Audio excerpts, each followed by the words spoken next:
Hey everybody, Alvarado here. I haven't been putting up many videos on my channel, but I have been promoting my books, which has been an exciting thing I've gotten done this last year. 2023 was pretty productive for me as far as writing went. I'm actually working on another short story right now. It's done. I'm doing the final editing, hoping I get it to where I want it. But in the meanwhile, I wanted to talk about one of my books that I have not promoted, which is this book, which is Interviews with My Godfather. Uh, those of you who do not know, of course, my godfather is the entomologist Dr. Edward Mockford, who is the discoverer of the world's smallest insect. He also, during the Korean War, worked on biological weapons using mosquitoes as vectors of disease. They were to be placed, they were to be infected with various types of diseases, from the plague, you name it. Anyway, it's all in the book. And he worked on this. He called it Project Arthropod. He didn't know really what it was called, but they had all sorts of goodies. You know, they were using all sorts of goodies. He had to get vaccinated for the plague even because of what they were working on there.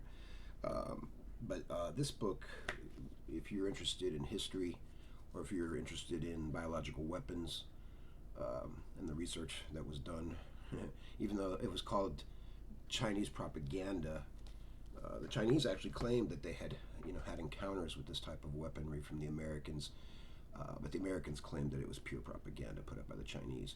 Of course, you have to wonder. The little bit I know is that I do know that my godfather was at Fort Dietrick, or Camp Dietrick as it was called back then, working on these types of things. The plan was to create bombs that would be loaded with these insects and then dropped, on enemy troops, of course, to completely incapacitate them. And, so people who say, oh no, the United States would never do anything like that. We wouldn't play with biological weapons. Well, unfortunately, Dr. Mockford worked on these weapons, and there were other experiments going on as well, but he wasn't privy to too much of that, of course, because everybody was kind of compartmentalized in their own little department, their own little world of research. Of course, he was working on his, he had just finished his master's in Florida when he was drafted, and so that's what they ended up doing with him, was putting him to work as an entomologist, trying to develop these weapons, which, who knows what actually happened. The operation was actually called Dropkick, as I mentioned, and it was conducted in Florida. They did do the practice runs with the bombs in the state of Florida, and you can actually do the research yourself and find out, but he was actually involved with that. So I thought that this would be kind of an interesting book. Kind of goes with my other nonfiction, what I did about my grandfather in World War II, the collection of his letters. These are actually interviews, and the interviews are actually on YouTube on my channel, if you want to watch them. So these are basically a transcription of the interviews that were conducted with him. Unfortunately, he is suffering from dementia, basically, and is in an assisted living home up in Illinois, where he's from. And so he's kind of been lost to the void. All that knowledge and all that experience and everything else that man, contained inside his mind, has kind of been lost. So I was able at least to preserve these little bits of knowledge from him, including also the discovery of the world's smallest insect is also included in here as well. There's some pictures of his lab and him working and things like that. So if you're interested, I think this is pretty cheap. I have it on my Lulu channel. These interviews were conducted, over the last, I forget now, it's probably been about 11 years, I think 2009. I did the first interview, and then I did another one with him like in 2012, I think, or 2013.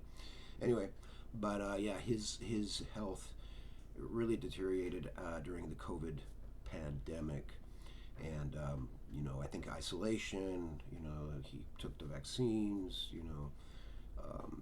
He just kind of lost his mind, I think, from isolation primarily. So that's a real shame, and that is my godfather, and I do miss him, but there's not much you can do about that type of condition.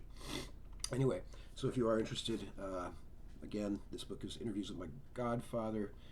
It's a very small, thin book. It's just 2 interviews, but it might be of interest to somebody, again, who is into history or you know, what insects or biological weapon research. All right, that's all for today. I just thought I'd, put that up and try to promote my book again. I am an independent author. I do not work with any publishing houses or anything like that. And if you look at the tripe that's being put out by a lot of the publishing houses, you can probably understand why. And so I've been doing this for a while. But this year has been my most productive year as far as getting things published and getting things how I want them. So anyways, support your independent authors. All right, everybody have a wonderful day. I hope you enjoyed the little video, and I hope you're interested in the book. All right, have a wonderful day. And I have a cat down my on my lap. All right, see y'all later. Alvarado signing out. All right, bye-bye.